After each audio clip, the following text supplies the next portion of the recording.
Kumalma ka lang, Day. Pangit pa ako nito pero high blood ka na. Natawa lang ako dito sa video ni itong si Pambari 4. Ito yung kalaban ni Gwin Garcia na di ko alam kung nagpaparinig ba to siya kay Gwin Garcia.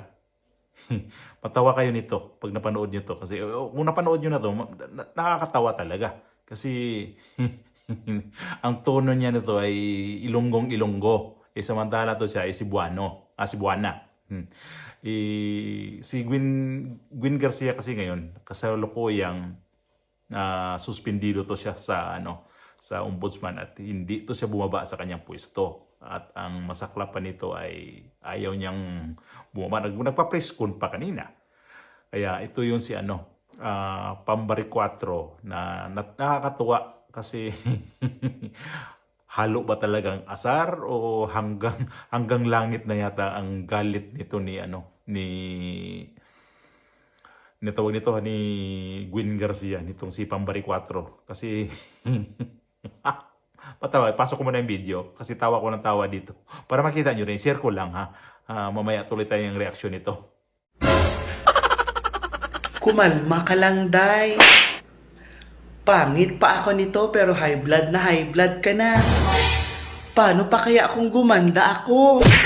Baka mamatay ka na. Di ba? Tawa ako ng tawa nito sa kanya kasi kasi ang nito wala naman, ilan bang naglaban ng gobernador dyan sa Cebu bukod kay Gwin at saka itong kay Pambari 4. Kung ako sa iyo, Gwin, huwag mo nang guluhin yung Cebu.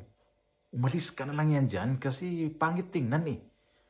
Pangalawang suspended mo na yan at yan pa rin ang ginagawa. Ugali mo na talaga yan na ayaw mong lumabas dyan sa Kapitolyo.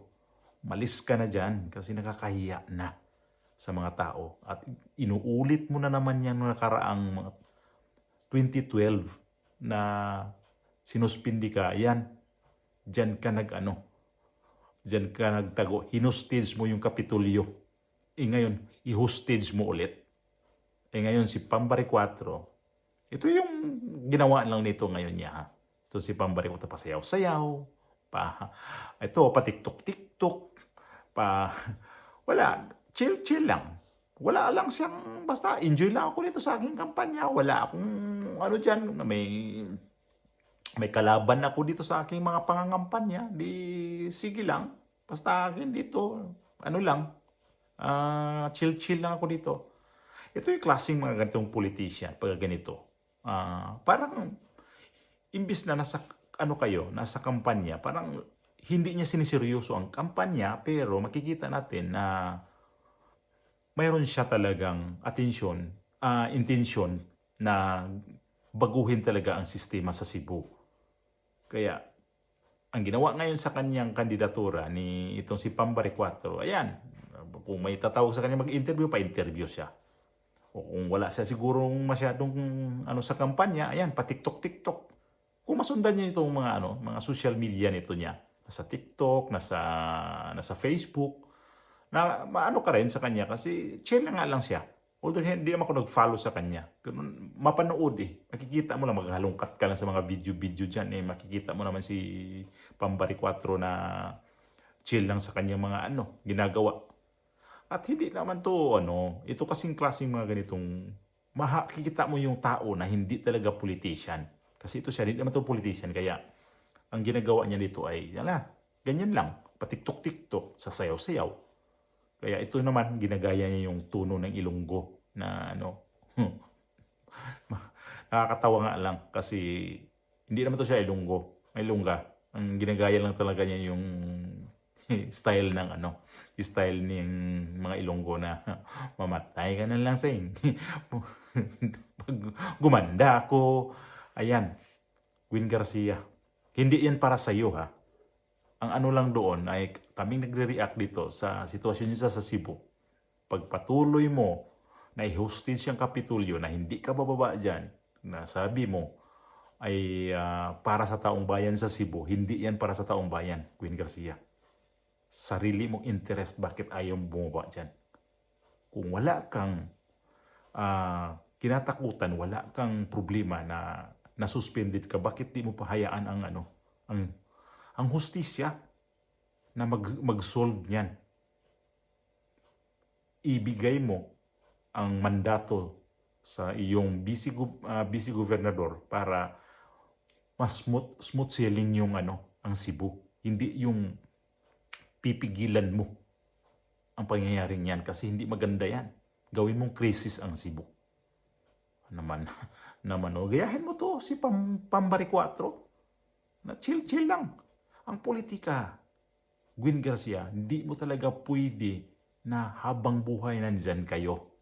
Habang buhay na kayo ang nandyan dyan.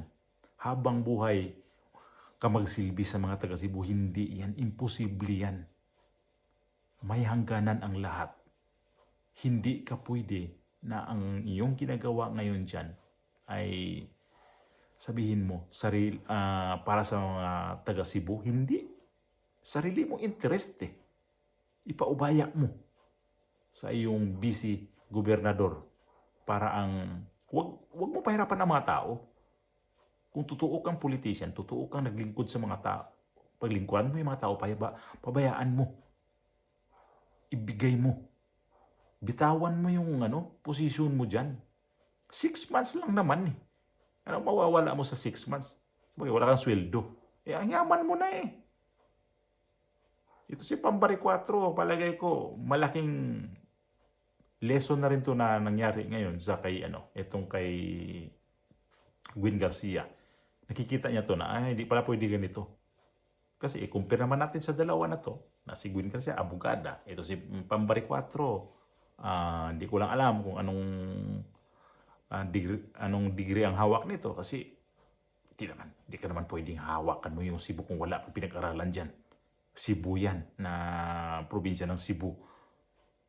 Susunod sa Maynila na sa ang siyudad lang sa Cebu. Parang Maynila na rin yan. O sino nakapunta ng Cebu dyan? Diba? Parang Maynila na rin ang Cebu. O Davao, ganun. So hindi pwede yan na pipitsugin ang kakandidato dyan na magiging gobernador kasi Cebu. Kaya lang, ibang mga politician dyan sa Cebu, masyado kayong garapal na. Kaya bitawan nyo na yung Cebu na nasuspended kayo, harapin nyo yung inyong atraso para mas maganda ang laban. Mas maganda ang probinsya ninyo. Huwag mong i-hostage ang mga tao at ang probinsya kasi hindi yan pwede na hawakan mo ngayon na nandyan ka. May mga abogado ka, di harapin mo. Abogada ka din, Gwin Garcia. Ikaw din. Kasi ikaw din mahihirapan yan. Ikaw din mawalan ka talaga ng respeto sa mga tao dyan. Ididiin ka talaga sa kahihiyan yan. Kawawa ka naman, Gwen. Ang daming taong galit na sa inyo. Kaya, bigyan mo ng katahimikan ang siyudad ng Cebu. Probinsya ng Cebu pala. Kaya, hindi ka sa mga media kasi ikaw rin naman palang ang makukulit dyan talaga. Tigas ng ulo nyo.